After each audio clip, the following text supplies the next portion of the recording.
Today's lesson is on locus, and what we're going to talk about, what locus is. It is a set of points that satisfy a given condition. So you can think about locus as a bunch of points that all do the same thing. That would be an easy way to remember what locus is. Let's talk about specific locus. We've got 5 rules that we're going to cover today. Rule 1 is, given a point, what would be the locus of points a certain distance from, say, point A here in our example. So if I wanted to draw points that were equal distance, say I drew one here, I could draw one here, maybe one here, and here. And then I could also draw the ones in between.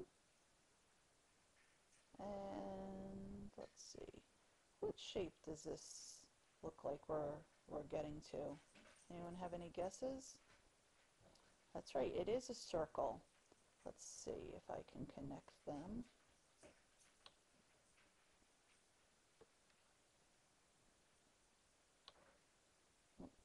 That didn't work. Let's get rid of that one. Let's try that again.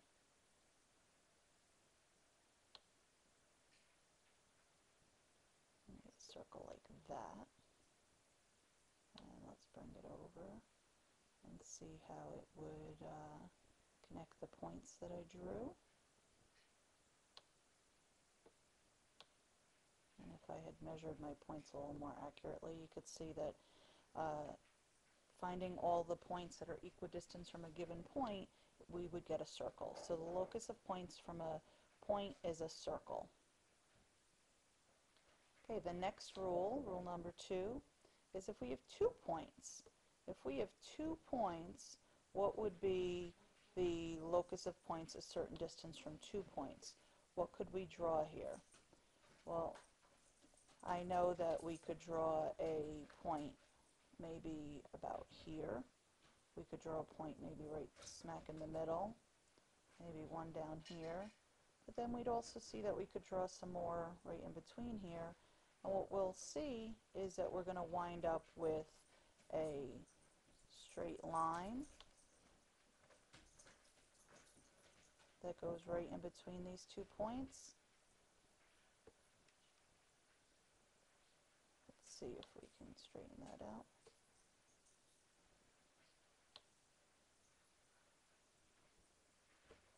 What this line winds up being is actually the perpendicular bisector if you connected these 2 segments here.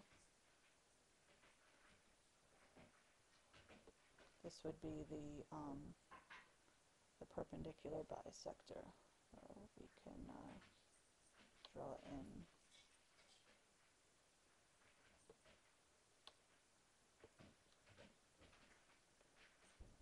So we have a right angle there. So given 2 points, the locus of points from 2 points is a line midway between the 2 points. Also, like I said, it would be the perpendicular bisector if you connected the 2 points.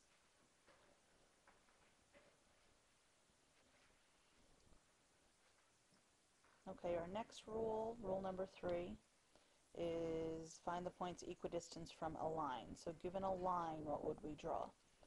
Well, we're going to see that we'll wind up with a line on one side of our given line.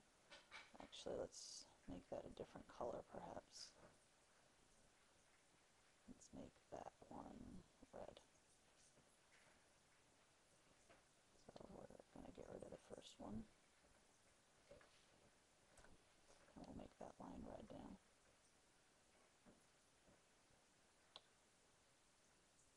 And then we can also draw one on the other side, the same distance away.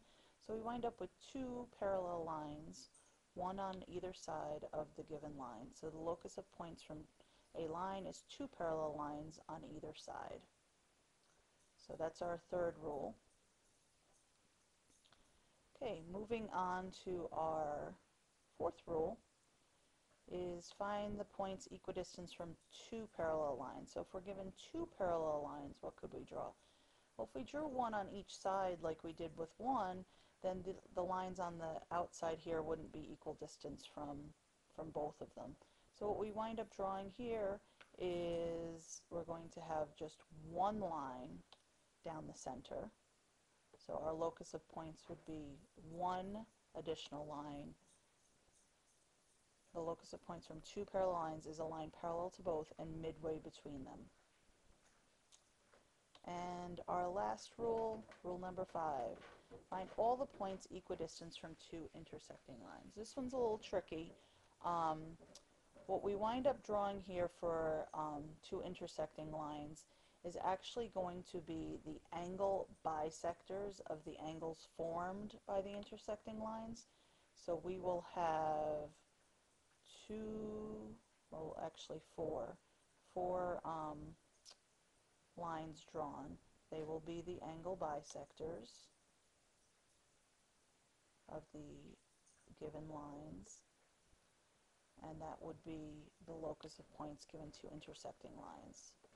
So the locus of points from two intersecting lines is the angle bisectors of the angles formed by these intersecting lines. And those are the 5 basic rules for single loci. Thanks.